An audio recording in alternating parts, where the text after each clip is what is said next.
Hello everyone, कैसे हैं आप सब लोग। आई थिंक आप लोगों ने टीटी का एग्ज़ाम दे दिए होंगे, या कुछ लोग पास हो गए होंगे, या कुछ लोग सीटेट का भी पेपर दिए होंगे। और क्या कर रहे होंगे, रिजल्ट का वेट कर रहे होंगे। हाँ, रिजल्ट आएगा, उसके बाद जो करना है करेंगे। उसके बाद टेट का एग्ज़ाम देंगे। ठीक है, तो आप थोड़े से खुशफहमी में थोड़े हो, इस खुशफहमी छोड़ दीजिए। ठीक है, रिजल्ट का वेट मत कीजिए, क्योंकि रिजल्ट निकलने के बाद ज़्यादा टाइम मिलता नहीं आपको कि हाँ भाई 4-6 महीना आपको दे देगा, आराम से आप प्रिपरेशन करोगे। अगर मान लेते जो हिसाब से हालात चल रहे, तो मैक्स टू मैक्स 15 फरवरी तक सीटेट का रिजल्ट तो डिक्लेयर हो जाए, पक्का हो जाएगा। ठीक है, तो आप सीटेट अगर पास हो गए हो तो भी आप एलिजिबल हो जाओगे। और जो हिसाब से महाराष्ट्र के हालात चल रहे, जो हिसाब से सर्कुलेशन आ रहा है, तो वो भी मोस्ट अबाउट फेब के एंड तक या 15 फरवरी या 20 फरवरी तक ही डिक्लेयर कर देगा। उसके बाद क्या होगा, टेट का नोटिफिकेशन आ जाएगा विद इन 1 वीक। आप 17 का एग्जाम्पल है आपके पास, ठीक है, ये मैं अपनी तरफ से नहीं बोल रहा हूँ। 17 का जैसे ही रिजल्ट आया था, उसके फ़ौरन बाद नोटिफिकेशन रिलीज हो गया था। टीचर बच्चे परेशान हो गए, अब क्या करना है, क्या करना है। अरे कुछ नहीं, आपको अभी से वो उससे सीख लेना है ना। उनको जो प्रॉब्लम हो गई थी वो आपको नहीं होना चाहिए।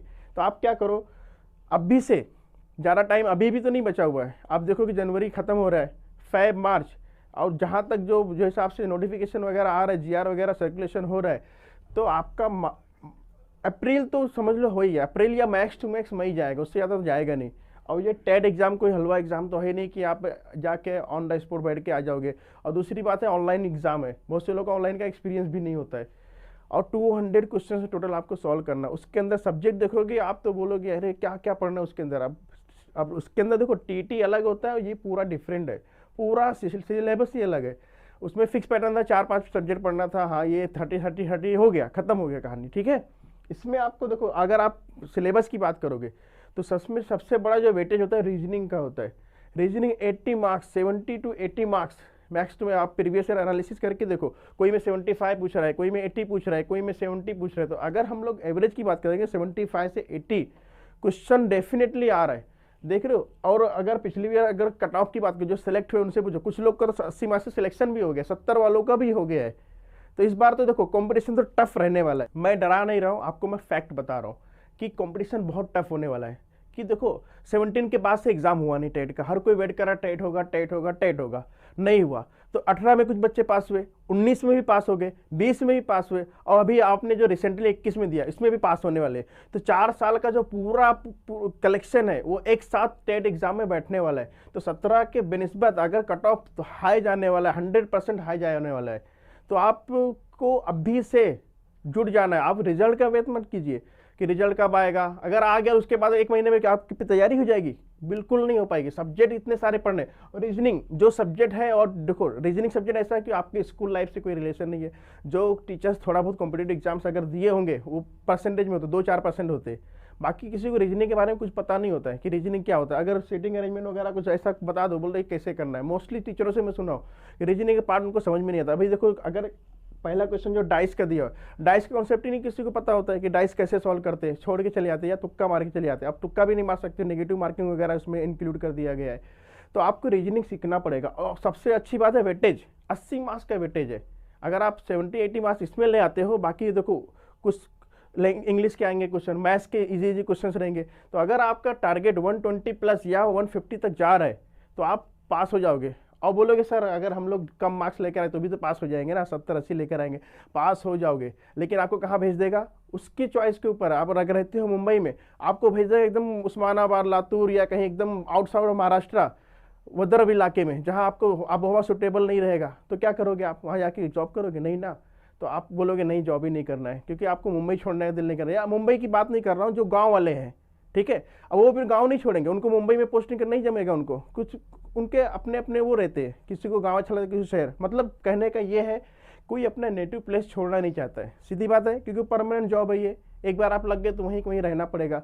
बहुत कम चांसेस होता है कि आपको ट्रांसफ़र करेगा, वो बाद की बात है, लेकिन आपको तो रहना पड़ेगा ना वहाँ जाके। तो अगर आप अपने मनचाहा जहाँ आप चाहते हो वहीं शहर में पोस्टिंग हो, आप चाहो हाँ नहीं मुझे ये स्कूल में चलना है, यही स्कूल में मुझे जाना है, तो इसके लिए क्या चाहिए, आपके बोलने से नहीं होगा, आपके मार्क्स बोलेंगे वहाँ पे। अगर आपका मार्क्स 150 प्लस आ रहा है तो भाई आप डंकी की चोट बोल सकते नहीं, मुझे थाना में पढ़ाना है भाई, मुझे यहाँ पढ़ाना है, फला जगह पढ़ाना है, मुझे मुंबई में पढ़ाना है। हाँ, क्यों? क्योंकि आपका मार्क्स, आपको चॉइस मिल जाएगी आपको। वैसे आप जहाँ रहेगा वहाँ डाल देंगे आपको, ठीक है। तो अच्छे से आपको स्टडी करना पड़ेगा, और रीजनिंग का पार्ट है उसको आप इग्नोर नहीं कर सकते हो। सबसे बड़ा वेटेज ये 40 से 40% तक वेटेज है ये। 60% में आपके सारे सब्जेक्ट आ गए, 40% ओनली रीजनिंग कवर कर रहा है आपका। तो मैं आपको गारंटी देता हूँ, आप जो भी आपको मेथड में बता रहा हूँ वो फॉलो करोगे, क्योंकि मैं बहुत सारे कॉम्पिटेटिव एग्जाम्स वालों को पढ़ाता हूँ, शॉर्टकट ट्रिक पढ़ाता हूँ मैं आपको, ठीक है। उतना आप देखो लेंदी ट्रिक से जाओगे तो कभी सॉल्व नहीं हो पाएगा। टाइम बाउंडेशन है ना उसके अंदर, को विद इन टाइम आपको सारे क्वेश्चंस करना है। उसमें मैथ्स भी आ जाता है, तो मैथ्स का तो आपको पता है, अच्छे अच्छे लोग का क्या हाल रहता है सबको पता है, मैथ्स में कितना टाइम ले लेते हैं। तो अगर टाइम विद इन टाइम आप कर रहे हो तो बड़ी बात है, क्योंकि आता सबको है, लेकिन 2 आवर या 3 आवर के अंदर 200 क्वेश्चन जो करेगा वही आगे निकलेगा। बहुत बड़ी एक रेस होने वाली है, उसमें लाखों लोग बैठने वाले एग्जाम में। अब उसके अंदर जो भीड़ चिड़ के आगे जाएगा वही पास हो पाएगा, ये समझ लो। कट ऑफ बहुत हाई जाने वाला है, बहुत सारे कैंडिडेट आने वाले हैं आपके यहाँ पे, और एग्ज़ाम बिल्कुल फेयर होता है, उसका टेंशन मत लीजिए, क्योंकि अभी ऑनलाइन हो गया। ऑनलाइन में तो कुछ सवाल ही नहीं होता कि अनफेयर कुछ भी होगा। तो आप अपने ऊपर भरोसा रखिए, मेहनत जारी कीजिए, अभी से जारी कीजिए। तो उसी सिलसिले को आज पहली कड़ी है उसी सिलसिले की, मैं ये कंटिन्यू करूँगा इंशाल्लाह। पूरा जो भी रहेगा आपको मैं सारी चीज़ें आपको प्रोवाइड करूँगा, ठीक है। रीजनिंग का इसी तरह हमारा और भी फैकल्टी है, वो मैथ्स दे देगा, और जो भी सब्जेक्ट होते हैं आपके मोस्टली जो कवर स्कोरिंग है, जो थोड़ा सा डिफिकल्ट लगता है आपको, वो करंट अफेयर बहुत से लोगों को पता ही नहीं होता है, करंट वो भी हम लोग ट्राई करेंगे। करंट अफेयर वगैरह जो बर्निंग टॉपिक्स होते हैं वो भी देंगे, लेकिन मैथ्स रीजनिंग तो पक्का आपको मिलेगा ही, जो आपको थोड़ा सा डिफिकल्ट लगता है। बाकी लैंग्वेज वगैरह तो आप पढ़ते रहते हो, पढ़ भी लोगे, कहीं आप वीडियो भी कहीं भी सर्च नहीं करते होगे आप। मोस्टली बच्चे दो ही चीज़ सर्च करते हैं, मोस्टली टीचर्स क्या देते हैं, या तो कहीं रीजनिंग का मिल जाए शॉर्टकट ट्रिक या कोई मेथड अच्छा, या मैथ्स का मिल जाए, वो दोनों हम इस चैनल पे देंगे, ठीक है। तो आई थिंक इतना इनफ है आपके लिए, आप मोटिवेट हो जाओ और अच्छे से स्टार्ट कर दो प्रिपरेशन। तो आज की पहली क्लास है, तो हम कुछ क्वेश्चन 15 से 20 क्वेश्चन प्रीवियस ईयर के 2017 में जो पूछा गया था वो मैं स्टार्ट करूँगा, ठीक है। तो अब एक साथ पूरा पॉसिबल तो नहीं 70-80 क्वेश्चन कराना, तो एक पार्ट में हम लोग स्टार्ट करेंगे एक पेपर का। पेपर तो 60 से 70 सेट है, क्वेश्चन की कमी नहीं है आपके पास। बस जितना मैं करा रहा हूँ, अगर पूरा प्रैक्टिस कर दिया आपका जितने भी सेट है तो बस इनफ है। इससे ज़्यादा नहीं पूछेगा, क्या करेगा, सारी वैल्यू चेंज कर देगा, और आपकी जो भी चीज़ें हैं फिगर वगैरह है वो चेंज कर देगा, ठीक है। तो स्टार्ट करते क्वेश्चन नंबर 1 से। क्या दिया हुआ है आपको, एक डाइस दिया हुआ है, ओपन डाइस बोलते हैं इसको, ठीक है। डाइस का कॉन्सेप्ट बहुत से लोगों को पता होगा, नहीं पता होगा मैं बता रहा हूँ, इसको बोलते हैं ओपन डाइस। और क्लोज डाइस कैसा होता है, ये होता है, ये होता है क्लोज डाइस, ठीक है। जब आप लूडो जैसे खेलते हो ना, ये तो ये क्लोज डाइस हो गया, ठीक है। आपको कौन सा दिया, ओपन। इसको खोल देंगे तो ऐसा, क्योंकि 6 सरफेस होते हैं, 6 सरफेस दिख रहा है आपको, दिख रहा होगा 1 2 3 4 5 एंड 6, ठीक है। अब ये तो और आसान कर दिया आपको। अब इसके अंदर सबसे बड़ी बात होती है, आपको अपोजिट बताना होता है। सिंपल क्वेश्चन यही पूछता है कि कौन से नंबर के अपोजिट में कौन सा नंबर होता है। तो सिंपल रूल है, देखो 3 के जस्ट नीचे 4 है, तो इसको नहीं लेना है, एक अल्टरनेट लेना है, ये होगा 3 5, तो मतलब 3 के अपोजिट में क्या रहेगा, 5 रहेगा। उसके बाद 4 है, 4 को एक छोड़ के दो, 6 हो जाएगा, तो 4 के अपोजिट में हो जाएगा 6 हो जाएगा, ठीक है। 3 के अपोजिट में 5 हो गया, और 4 के अपोजिट में 6 हो गया। क्या बच रहा है, 2 और 8,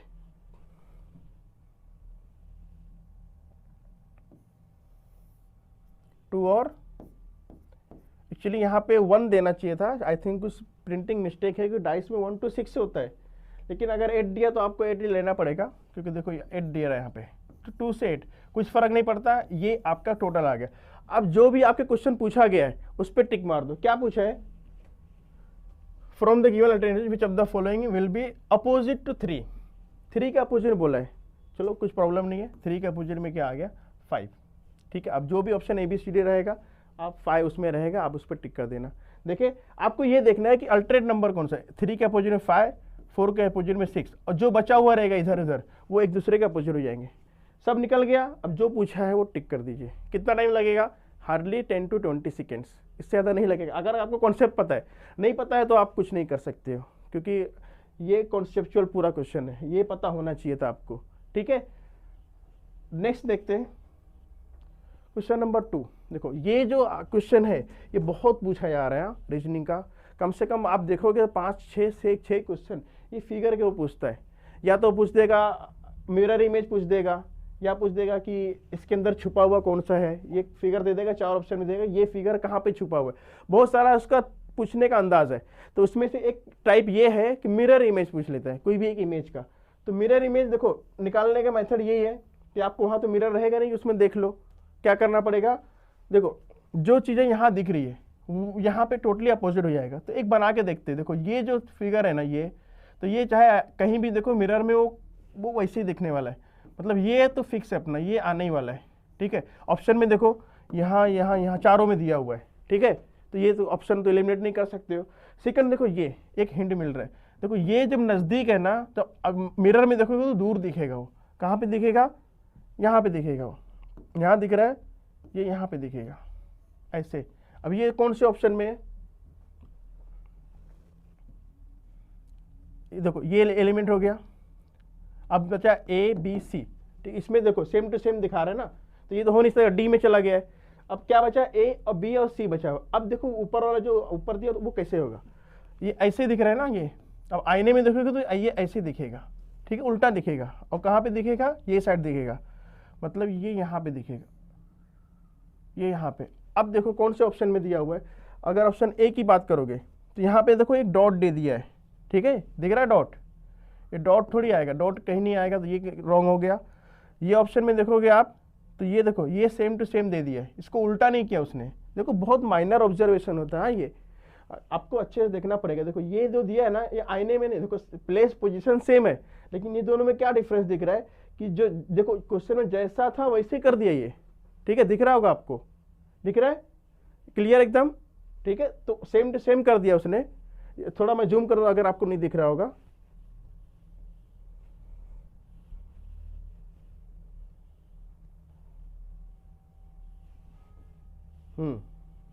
देखो ये फिगर देखोगे आप ये। ठीक है, तो ये क्या कर दिया उसने, सेम टू सेम यहाँ ला के रख दिया। तो ये भी आंसर नहीं हो सकता, ये तो पहले एलिमिनेट हो गया था। बचा कौन सा आपका, ऑप्शन सी। देखो ये ऐसे था और ये फिगर मैंने बना के भी दिखाया था आपको, ऐसे बनेगा। तो this is your correct answer, option C है। ठीक है, तो ये थोड़ा सा रहता है, अब इसमें कोई ट्रिक नहीं होता है, कोई हिंट नहीं होता है, आपको अच्छे से ऑब्जर्वेशन टोटल वो चेक कर रहा है कि आप कितनी ऑब्जर्व कर सकते चीजें और with in a short time. ठीक है, नेक्स्ट देखते हैं ये। हाँ, ये कैसा होता है क्वेश्चन, एक स्टेटमेंट दिया हुआ रहता है, किसी कहीं भी बात रहती है या कोई हेडलाइन होता है न्यूज आर्टिकल का या कोई बुक का रहता है। अब ये आप पढ़ के उससे नतीजा क्या अखज कर सकते हो, कंक्लूजन क्या ड्राइव कर सकते हो, ये आपका समझ के ऊपर है कि भाई किसी ने कुछ सेंटेंस बोला है आपको तो उसका मतलब क्या ले सकते हो आप, ये चेक करता है। मालूम चला आपने नेगेटिव मतलब ले लिया, किसी ने कुछ कहा, तो ये बहुत अच्छा क्वेश्चन होता है ये कि आपका अंडरस्टैंडिंग लेवल किसी कही हुई बात को आप किस हद तक लेते हो। ठीक है, यही क्वेश्चन है। अब देखो क्या क्वेश्चन है, स्टेटमेंट दिया हुआ, कोई न्यूज का आर्टिकल मुझे दिख रहा है। जब मैं पढ़ा इसको तो मुझे ऐसा लगा किसी की न्यूज़पेपर की आर्टिकल हेडलाइन दिख रही है। तो क्या दिखा है, students inside the campus were caught protesting against the policy of the government. क्या किया है, कैंपस के अंदर तलबा हुकूमती पॉलिसी के खिलाफ एहतजाज करते हुए पकड़े गए। तो आप देखते होंगे ना प्रोटेस्ट कर रहे बाहर, जेएनयू बेस्ट एग्जाम्पल है, तो उसमें प्रोटेस्ट करते हुए तलबा पकड़ा गया। ठीक है, ये है। अब इससे कोर्स ऑफ एक्शन, अब उसके अंदर क्या हुकूमत का क्या एक्शन होना चाहिए ये दिया हुआ है। आपके हिसाब से देखना है, आपको हमेशा पॉजिटिव है, कभी गवर्नमेंट के अगेंस्ट आप नहीं बोल सकते हो। ठीक है, या किसी के अगेंस्ट में आप बात नहीं कर सकते हो। ठीक है, वो आपका जाती रवैया है, लेकिन यहाँ पे अगर आप बात करोगे कि हाँ भाई आंसर क्या होना चाहिए, तो हमेशा आपको पॉजिटिव वे में सोचना है। ठीक है, अपनी पर्सनल राय नहीं दे सकते हो तो आंसर गलत करके आ जाओगे। ठीक है, पॉजिटिव वे में क्या होगा, पहला देखो क्या दिया हुआ है। अब ये देखो कंक्लूजन दिया हुआ है एक्शन को 1 और 2। अब बोलो सर ऑप्शन क्या, ऑप्शन ये है कि आपको बताना है कि पहला सही है कि दूसरा सही है या दोनों सही है या दोनों गलत है। यही ऑप्शन रहेगा, 4 ऑप्शन रहेगा। क्या रहेगा, पहला सही है या दूसरा सही है या दोनों सही है या दोनों गलत है। ये 4 ऑप्शन हो सकते हैं ना, और क्या हो सकता है, या तो एक सही होगा या 2 सही होगा या दोनों सही हो जाएंगे या दोनों गलत हो जाएंगे। अब देखते क्या क्या दिया हुआ है, इसके हिसाब से बात करते। अगर स्टूडेंट पकड़े गए प्रोटेस्ट करते हुए तो क्या मतलब है, the student should be suspended from campus. Campus से क्या उनको सस्पेंड कर दोगे, ये हो सकता है क्या, ये आप वहाँ पे रहोगे, अगर हायर अथॉरिटी पे हो, तो बच्चे जो प्रोटेस्ट कर रहे स्टूडेंट है ना, वो अब प्रोटेस्ट कर रहे मतलब क्या, उनकी कुछ राइट्स होंगे। पहली बात तो प्रोटेस्ट उनका राइट है, और कुछ डिमांड होंगे, तो उनको डिमांड तभी तो कर रहे प्रोटेस्ट, तो ये क्या उनको सस्पेंड कर दोगे? नहीं, बिल्कुल नहीं। तो ये हो जाएगा गलत। आप उनको सस्पेंड नहीं कर सकते हो भाई, उनको बिठाओ, क्या है उनसे बात करो ना। सस्पेंड ये थोड़ी है, ये तो तानाशाही हो जाएगा सस्पेंड कर दोगे तो। ठीक है, नेक्स्ट क्या हो गया, the student should be handed over the police. Police के हवाले कर दोगे? नहीं ना, वो स्टूडेंट है, कोई क्रिमिनल थोड़ी है, या उनको पुलिस के हवाले कर दोगे? समझ में आ रहा है? तो ये भी क्या हो जाएगा, गलत हो जाएगा। आप किसी के अगेंस्ट में, गवर्नमेंट के अगेंस्ट में या किसी के अगेंस्ट में आप बात नहीं कर सकते हो। ठीक है, इसका कंक्लूजन का मतलब यही होता है कि आपकी सोच देख रहा हो एग्जामिनर, कि आप सोच कैसी है, आपकी वायलेंट सोच तो नहीं है। तो ये कुछ पूछने का मकसद यही है क्वेश्चन का। तो दोनों गलत है। तो ऑप्शन में क्या रहेगा, neither one nor two follows, ना तो एक सही है ना तो दो सही है। ये मिल जाएगा ऑप्शन में, डी में मिलता है मोस्टली ये। तो ये आप क्लिक करके आ जाना। समझ गए? बहुत आसान क्वेश्चन होता है ये, आपको हमेशा पॉजिटिव वे में सोचना होता है, बस मस्बत ख्याल रखिए। ठीक है, नेक्स्ट यहां पे देखो वही है, इंग्लिश स्टेटमेंट दिया हुआ है, आपको उससे कंक्लूजन निकालना है। वापस से दो स्टेटमेंट दिया है, और आपका सब कुछ देखो, आपके यहाँ पे जाति ख्याल कुछ भी नहीं काम करेगा, सारी चीजें डिपेंड करता है स्टेटमेंट में। अगर स्टेटमेंट में वो चीजें मिल रही है तो वो सही है, वो भले गलत क्यों ना हो, लेकिन आपको सही मानना पड़ेगा, क्योंकि स्टेटमेंट में बोला है। ठीक है, पहला क्या बोला है, all English movies are violent. देखो ऐसा तो होता नहीं है, लेकिन जब बोल दिया ना उसने कि all English movies are violent, सारी अंग्रेजी फिल्में तशद्दुद किन होती हैं, नहीं तशद्दुद किन होती क्या नहीं है, लेकिन अगर उसने बोल दिया ना स्टेटमेंट में, मतलब होती है, आपको मानना पड़ेगा। All English movies are violent, ये पहला स्टेटमेंट हो गया। दूसरा क्या दिया है, some people like watching English movies. अब कुछ लोग होते हो अंग्रेजी फिल्में देखना पसंद करते हैं। ठीक है, ठीक है, अब इसके बेस पे आप कंक्लूजन निकालना है। क्या दिया पहला कंक्लूजन, देखो यहाँ पे क्वेश्चन मिस्टेक है, कुछ ऑल नहीं आना चाहिए था, यहाँ पे आना चाहिए था सम, क्योंकि दोनों स्टेटमेंट कंक्लूजन सेम ही दे दिया। तो some people watching English movies like violence, क्या ये सही है? कुछ लोग जो इंग्लिश मूवी देखते हैं वो वायलेंट पसंद करते, सही हो सकता है ये। अब हम लोग लिंक जोड़ते, अगर अकॉर्डिंग टू स्टेटमेंट देखो सारी इंग्लिश फिल्में वायलेंट है, तो अगर जो भी बंदा, कुछ लोग इंग्लिश मूवी देख रहे, अगर वो इंग्लिश मूवीज देख रहे और सारी इंग्लिश मूवी क्या है, वायलेंट है अकॉर्डिंग टू स्टेटमेंट, तो मतलब उनको वायलेंट पसंद है, तभी तो वो देख रहे हैं, क्योंकि सारी इंग्लिश मूवी तो वायलेंट है। अब वायलेंट मूवी कौन देखेगा, जिसको वायलेंट पसंद रहेगा ना। अब इसमें सम पे बोला, जाहिर सी बात है कुछ लोग ही देखते, सब तो नहीं देखते होंगे। तो इसके अकॉर्डिंग क्या हो जाएगा, पहला जो आपका है ये सही हो जाएगा। ठीक है, पहला स्टेटमेंट क्या हो जाएगा, ट्रू। नेक्स्ट दिया हुआ है, all people who likes violent movie watching English movies. जो भी सारे पीपल क्या करते, इंग्लिश मूवीज जो वायलेंट पसंद करते, वॉच इंग्लिश मूवीज, क्या करते, इंग्लिश मूवीज देखते। नहीं, और भी बहुत सारी चीजें हो सकती है ना। तो ये दूसरा क्या हो जाएगा, गलत हो जाएगा। ठीक है, दूसरी भी तो है, इंग्लिश मूवी सारी सीरीज दिया है, तो दूसरी चीजें भी वायलेंट को देखने के लिए। तो सिंपल मतलब ये है कि दूसरा गलत हो जाएगा, क्योंकि ऑल बोल दिया, तो यहाँ पे कुछ ऑल पीपल बोला नहीं है कि सब लोग देखते हैं। ठीक है, ऑल का बोला, सम पीपल बोला, यहाँ पे देख रहे हैं। अब अगर स्टेटमेंट में सम बोला है तो कंक्लूजन में आप ऑल कैसे निकाल सकते हो, कॉन्ट्राडिक्शन हो रहा है, तजाद पैदा हो रहा है यहाँ पे। यहाँ बोला सम पीपल और आप बोल रहे हो ऑल पीपल, गलत है ना। क्योंकि स्टेटमेंट से ही कंक्लूजन निकालना है आपको, अपना राय नहीं दे सकते हो। बार बार मैं बोल रहा हूँ ये वर्ड, अपना राय नहीं दे सकते हो। You have to drive the conclusion from only statement, सिर्फ स्टेटमेंट से ही ड्राइव कर सकते हो आप। तो इसके हिसाब से सम पीपल बोला, यहाँ पे बोल दो ऑल पीपल, तो ये कॉन्ट्राडिक्ट हो रहा है ना, तजाद पैदा कर रहा है। तो ये दूसरा क्या हो जाएगा, गलत हो जाएगा। तो आंसर क्या आएगा इसका, ओनली वन फॉलोज। ये ऑप्शन ए में रहता है मोस्टली। ठीक है, थोड़ा सा यहाँ पे जगह कमी थी इसलिए मैंने ऑप्शन नहीं डाला हूँ। तो आंसर क्या लिखोगे आप, ओनली कंक्लूजन वन फॉलोज। ठीक है, पहला सही है खाली। नेक्स्ट देख लेते हैं, नैप। नैप का दिया हुआ है फैटिग। नैप का मतलब होता है झपकी। देखो कभी कभी अपन कुछ थक जाते हैं तो बैठे बैठे ना हल्की सी झपकी आ जाती है ना, उसको बोलते हैं नैप, फैटिग। तो इसका रीजन दिया हुआ है, झपकी कब आएगी, थकान की वजह से आएगी। अब एग्जाम्पल देखो क्या क्या दिया, देखो अब इसमें आपको फंसाने वाला, देखो सारे ऑप्शन देखोगे आपको सही लगेगा। बोलोगे सर मुश्किल से, डिफिकल्टी, पेनफुल होता है। एस्पेरिन, एस्पेरिन का मतलब होता है एक दवाई होती है जो रिलैक्स फील कराता है पेन को। ठीक है, वो होता है पेन। और उसके बाद दिया एक्सरसाइज से स्ट्रेंथ बढ़ती है और डॉक्टर डिसीज पैदा डिसीज दे रहा है, ये दिया हुआ है। तो इसमें से आपको रिलेटेड वर्ड ढूंढना पड़ेगा। अब यहाँ पे आपको बॉडी से रिलेटेड चीज़ दी है ना कि झपकी कब आती है आपको, फैटिग की वजह से। तो डिफिकल्टी पेनफुल, देखो ये आपके बॉडी से रिलेटेड कुछ नहीं है, डिफिकल्ट बोला है ना, डिफिकल्ट तो कुछ भी डिफिकल्ट, क्वेश्चन भी डिफिकल्ट हो सकता है, बॉडी से रिलेटेड नहीं है ना, तो ये ऑप्शन नहीं हो सकता, ये गलत हो गया। एस्पिरिन और पेन, दर्द होता है एस्पिरिन होता है, ये हो सकता है कि आपके बॉडी से रिलेटेड है। तीसरा देखते हैं हम लोग, एक्सरसाइज स्ट्रेंथ होता है, लेकिन एक्सरसाइज की वजह से स्ट्रेंथ ये उसकी वजह से नहीं आता है, ठीक है। एक्सरसाइज स्ट्रेंथ, तो एक्सरसाइज मतलब कौन सी एक्सरसाइज बोला है वो नहीं मालूम ना, कि आपको बुक की एक्सरसाइज करना है कि कौन सा करना है, एक्सरसाइज सिर्फ बोल दिया है, ठीक है, तो ये भी नहीं हो सकता है। डॉक्टर डिसीज, ये तो एकदम अलग ही आउट ऑफ कंटेस्ट है ये। तो आंसर क्या हो सकता है, एस्पिरिन हो जाएगा पेन, वे नामास या एस्पिरिन जिसको बोलते हैं उसका हो जाएगा दर्द, ठीक है। तो ये जो होता है ना इसको बोलते हैं एनालॉजी। ये जो रीजनिंग का कौन सा ग्रुप में आता है, ये एनालॉजी। एनालॉजी का मतलब ये है कि आपको ये समझो ए है ये बी है, ए बी का जो रिलेशन है वही रिलेशन आपको सी और डी में ढूंढना होता है, सेम टू सेम रिलेशन, ठीक है। तो ये थोड़ा सा ये बोल सकते हो कि कॉम्प्लिकेटेड नहीं बोल सकते, इजी होता है, लेकिन सारे ऑप्शन एक जैसे दिखते हैं, तो आपको थोड़ा सा केयरफुली इसको देखना पड़ेगा, क्या रिलेशन उसमें पहले में बोला गया वही सेम टू सेम रिलेशन आपको यहाँ पे ड्राइव करना पड़ेगा, ठीक है। नेक्स्ट क्वेश्चन देखते हैं, ये फिगर काउंटिंग, ठीक है, ये तो फेवरेट क्वेश्चन है रीजनिंग का, आता ही है। तो मोस्टली उसमें 80% चांस ये रहेगा कि आपको मुसल्लस काउंट करने बोल देगा या ट्राइंगल को काउंट करने बोल देगा, त्रिकोण काउंट करने बोल देगा, ठीक है।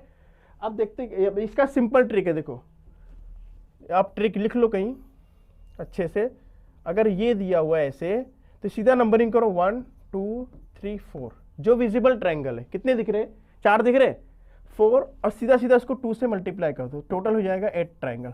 इससे भी ईजी मेथड नहीं है, ठीक है। 1 2 3 4 काउंटिंग करो, उसको 2 से मल्टीप्लाई कर दो, कितना का टोटल 8। लेकिन प्रॉब्लम यहाँ पे आती है कि अगर ये अलग अलग दोनों है तो चलो ठीक है भाई, 1 2 3 4 ये 8 टोटल हो जाए 16। लेकिन कॉम्प्लिकेटेड कब होता है, जब इसको ज्वाइंट कर देगा। अब ज्वाइंट कर देगा तो आप कुछ लोग क्या करेंगे, जिनको नहीं पता है वो क्या करेंगे, हाँ सर इसमें 8 है इसमें 8 है, टोटल 16 पे जानबूझ के ऑप्शन में 16 दिया रहेगा, ठीक है, आपको कंफ्यूज करने के लिए। आप सीधा खुश होकर मार दोगे 16, आंसर हो जाएगा गलत। क्यों, अब देखो जब ज्वाइंट करते हो आप ना, तो ज्वाइंट करने की वजह से मैं देखो दूसरी कलर से आपको हाईलाइट कर रहा हूँ इसको, ये देखो ये और ये एक ट्राइंगल नीचे बन जाता है और एक ट्राइंगल ऐसे ऊपर बन जाता है, दिख रहा है, 2 ट्राइंगल और काउंट हो गया, टोटल 8 और +2 कितना हो जाएगा, 18 ट्राइंगल हो जाएगा 2 के लिए। सिंपल मतलब ये है कि अगर एक लाइन ज्वाइंट हो रहा है तो यहाँ पे 2 ट्राइंगल और ऐड होगा, ये एक हिंट है आपका, ठीक है। मतलब ये अगर एक ट्राइंगल और मैं फिगर और ज्वाइन कर दिया ऐसे, तो यहाँ पे भी 2 और ऐड होगा, और अगर मैं एक और ज्वाइन कर दिया तो ये जो एक लाइन होती है ना, ये इसकी वैल्यू होती है 2 ट्राइंगल। मैं आपको प्रूफ करके दिखा चुका हूँ, देख लिए। तो मतलब क्या हो जाएगा, देखो यही फिगर आपके क्वेश्चन में दिया हुआ है ना, मतलब 8 यहाँ से रहेगा, 8 यहाँ से रहेगा, 8 यहाँ से, 8 यहाँ से, ठीक है। तो ये 8 8 8 8 4 जा 32 ट्राइंगल, तो ये हो गया जो दिख रहा है 32 ट्राइंगल जो सिंपल दिख रहा है। लेकिन हिडन ट्राइंगल कौन से थे इसमें, एक लाइन का 2 2 2, ये टोटल हो जाएगा 6, तो 32 + 6 कितना हो जाएगा 38। दिस इज योर आंसर, ठीक है। अब ऑप्शन में देखोगे तो 32 यहाँ दिख रहा है, तो आप अगर नहीं पता होता आपको तो 8 8 8 32 हाँ दिख गया, आंसर टिक कर देते। लेकिन नहीं, ये एक एक लाइन 2 ट्राइंगल के बराबर होती है, मतलब 6 ट्राइंगल और ऐड हो जाएगा, तो 32 + 6 कितना हो जाएगा 38 हो गया। आई थिंक आपको कंसेप्ट समझ में आ गया होगा क्या है इसके पीछे कॉन्सेप्ट, ठीक है। तो ये आपको याद रखना है कि जब भी ये जो बनता है ऐसे जितना भी रहेगा, ठीक है, अगर ऐसा हो गया तो नंबरिंग करो 1 2 3 4 5 6 7 8, ठीक है, और उसको कैसे मल्टीप्लाई कर दो 2 से, ये होता है आपका ट्रिक होता है, ठीक है। आई होप समझ में आ गया होगा। देखते हैं नेक्स्ट क्वेश्चन। हाँ देखो, ये तो एकदम आसान क्वेश्चन होता है कि तो हर कोई करके आता है, लेकिन डिपेंड करता है कौन कितने टाइम में करता है। ये कुछ वर्ड दे देगा, कोई भी वर्ड दे देगा, क्या दिया है, रिस्ट्रिक्शनिस्ट दिया हुआ है, ठीक है, रिस्ट्रिक्शनिस्ट ये वर्ड दिया हुआ है। अब इस पर ये वर्ड का यूज करके इसमें से अब देखो दो टाइप क्वेश्चन पूछता है, आप ध्यान से पूछ देखना कि एक बार पूछे कौन सा बनाया जा सकता है और एक बार पूछे कौन सा नहीं बनाया जा सकता। आप देखना नॉट है कि नहीं है, यहाँ पे क्लियरली दिख रहा है कैन नॉट भी बोल रहा है, नहीं बनाया जा सकता, नहीं वाला ढूंढना है आपको। नहीं तो मान लो चला टूरिस्ट देखे आप और हाँ सब मिल रहा है, आंसर मार्क करके आगे, हाँ टूरिस्ट तो बन रहा है, टूरिस्ट तो बन ही रहा है ना, क्योंकि उसमें बोला कौन सा नहीं बनाया जा सकता है, वो ढूंढना है आपको।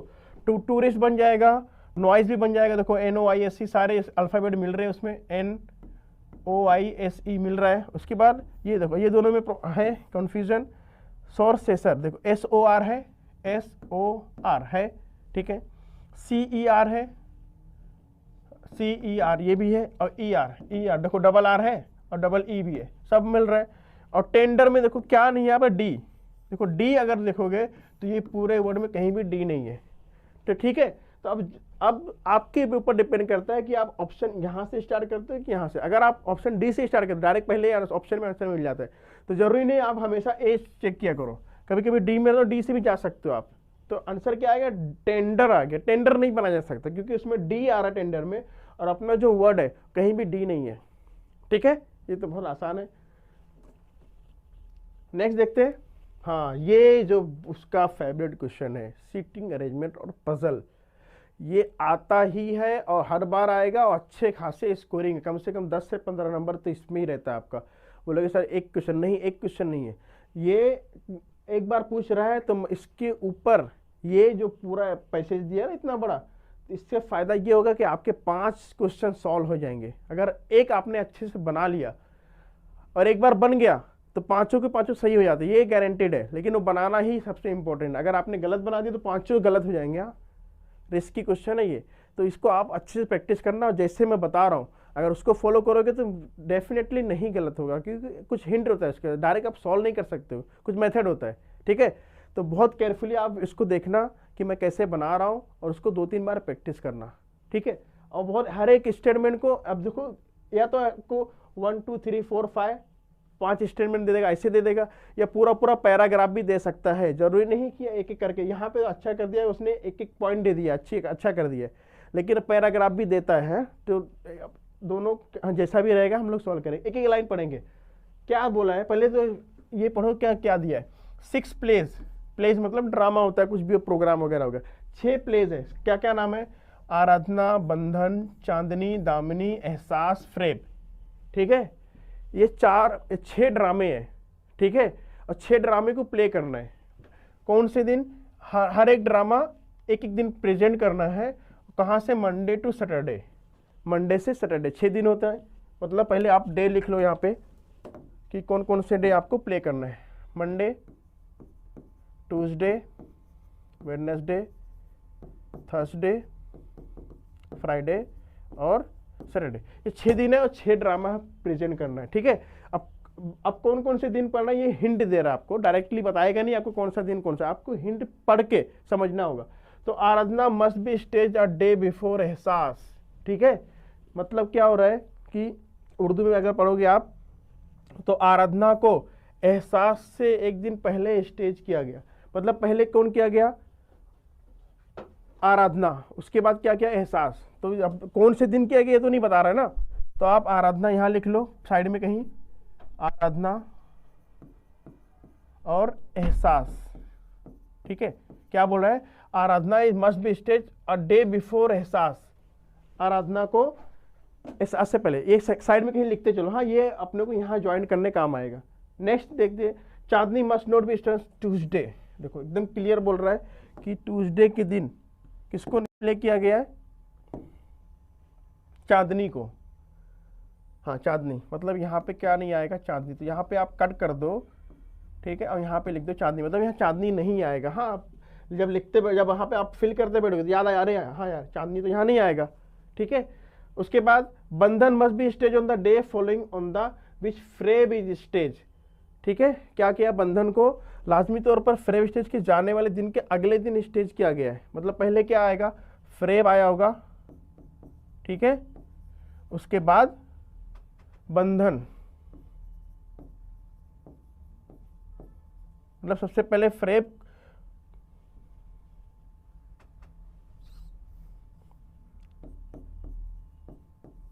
फ्रेब के बाद बंधन, ये मतलब हो रहा है। क्या बोल रहा था यहाँ पे कि आराधना बंधन को लाजमी तौर पर फ्रेब स्टेज की जाने वाले अगले दिन, बंधन को अगले दिन फ्रेब की प्लेस किया, मतलब फ्रेब पहले प्ले होगा, उसके बाद बंधन प्ले होगा। ठीक है, उसके बाद देख लेते नेक्स्ट, ये 3 हो गया। तीनों को हम लोग देखो जो जो पढ़ते जा रहे हो ना आप साइड में रफ वर्क करते जाओ। क्यों? क्योंकि ये पूरा 5 नंबर लेके जाता है, या तो लेके चले जाएगा या लेके जाएगा, आपको दे के जाएगा। ठीक है, तो थोड़ा सा अगर टाइम लग रहा है 2 से 3 मिनट लगेगा फ्रेम करने में, तो दो ना यार, क्योंकि पूरा 100% आपको 4-5 नंबर फिक्स हो जाएगा। लेकिन आप जरा भी सोचो कि कौन बनाते बैठेगा, या जल्दबाजी में कुछ कर दिए तो पूरा 5 नंबर लेके चले जाएगा। हाँ, तो थोड़ा थोड़ा ये जो भी स्टेटमेंट है आप साइड में लिखते जाओ, दोबारा पढ़ना नहीं पड़ेगा उसको। हाँ, अब इसका क्या मतलब, ट्यूसडे की चांदनी प्रेजेंट, वहाँ पढ़ने की जरूरत नहीं, यहाँ दिख रहा है आपको। हाँ, ट्यूसडे की चांदनी प्रेजेंट नहीं होगा, और आराधना एहसास एक के नीचे एक हो जाएंगे, और फ्रेब के बाद बंधन प्ले होगा, ये मतलब हो रहा है। अब देखो 4th statement, Damini must be stage on Friday only. अब यहाँ पे क्लियर हिंट मिल रहा है कि दामिनी जुमा के दिन या फ्राइडे के दिन प्रेजेंट होगा। अब देखो जब आपको क्लियर हिंट मिल गया तभी यहाँ पे फिल करना है आपको। दामिनी मिल गया तो फ्राइडे के दिन कौन सा ड्रामा प्रेजेंट होगा? दामिनी। ठीक है, कौन सा? दामिनी। यहाँ पे क्लियर देख Friday. And should not be immediately proceeded by बंधन। और क्या होना है? दामिनी लाजमी तौर पर जुमा को स्टेज किया गया, और बंधन से फौरी बाद नहीं होना चाहिए। क्या नहीं होना चाहिए? बंधन के फौरन बाद नहीं होना चाहिए।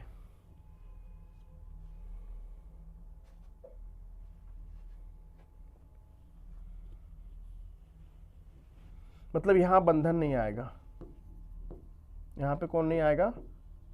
बंधन भी नहीं आएगा। ठीक है, अब देखते हैं।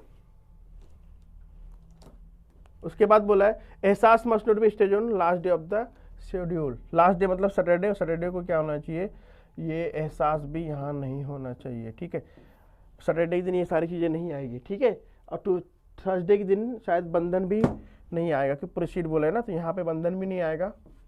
ठीक है, तो अब देखो ये सारी चीज़ें आपको मिल गई, यहाँ नहीं आएगा मतलब क्रॉस कर दो। ठीक है, अब बैठाना स्टार्ट करते हैं। अगर आप पहले आराधना एहसास को यहाँ बिठाओगे, देखो पहले दूसरे पे, तो फिर फ्रेब और बंधन कहाँ पे? अवेयरनेस थर्सडे को बंधन नहीं आना चाहिए, तो गलत हो जाएगा। तो आप सिर्फ और सिर्फ कहाँ से स्टार्ट कर सकते हो? फ्रेब और बंधन से। कहाँ से स्टार्ट कर सकते हो? तो मंडे को हो जाएगा फ्रेब, ठीक है, उसके नीचे हो जाएगा बंधन,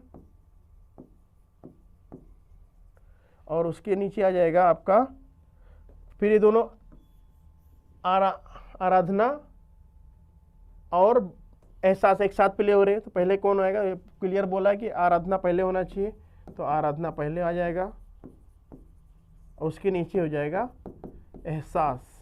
ठीक है, 5 हो गए। अब जो एक बच रहा है वो डेफिनेटली सैटरडे के दिन आएगा। कौन सा बच रहा है? चांदनी। तो चांदनी यहाँ पे प्ले हो जाएगा, क्योंकि चांदनी यहाँ भी नहीं आ रहा है। तो ये आपका अरेंजमेंट हो गया। मंडे को फ्रेब, ट्यूसडे को बंधन, वेडनेसडे को आराधना, ट्यूसडे को एहसास, फ्राइडे को दामिनी, सैटरडे को चांदनी।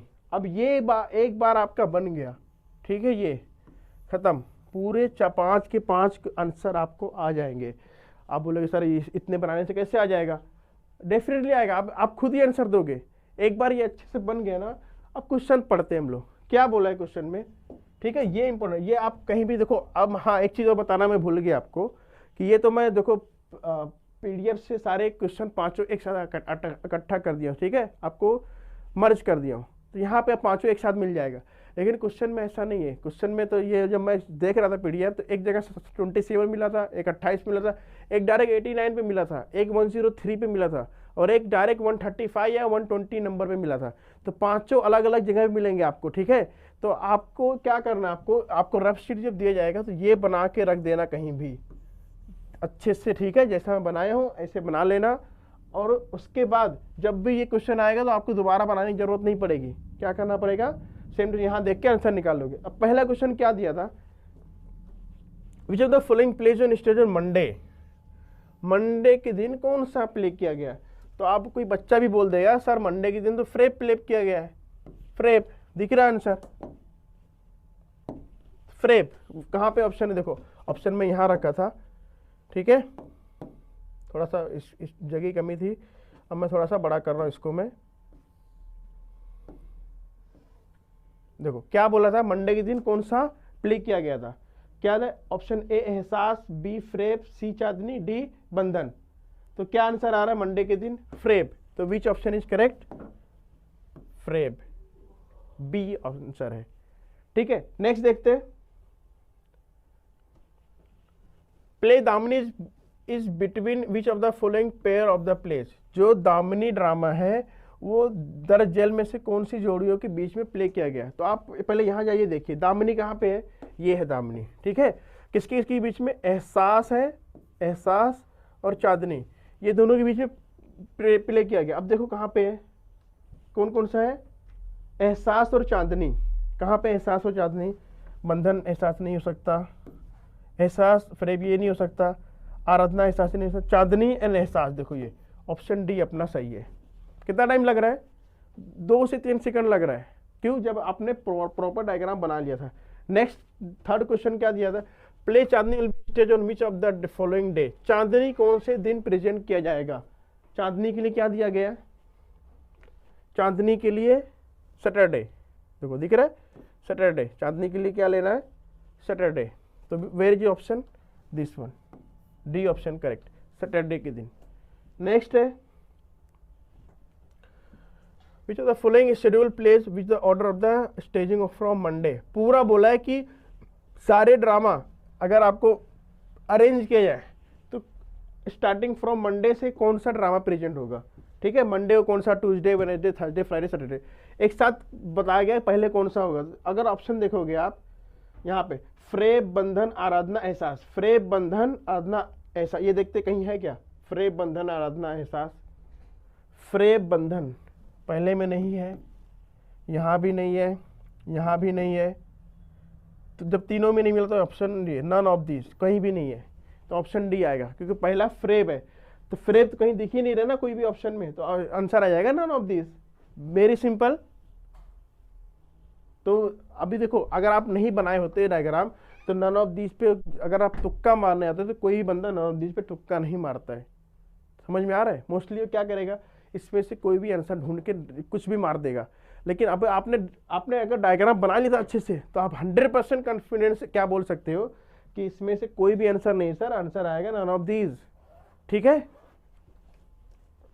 नेक्स्ट है, which of the following play on immediately after एहसास। एहसास के बाद कौन सा ड्रामा प्ले किया गया, एहसास किधर है, ये एहसास के बाद है दामिनी, ठीक है। आप दामिनी ढूंढो कहाँ से, ऑप्शन में बंधन, ये नहीं है, बी, ऑप्शन बी करें, दामिनी, ठीक है। एहसास के बाद क्या है, दामिनी है। नेक्स्ट क्वेश्चन देखते हैं,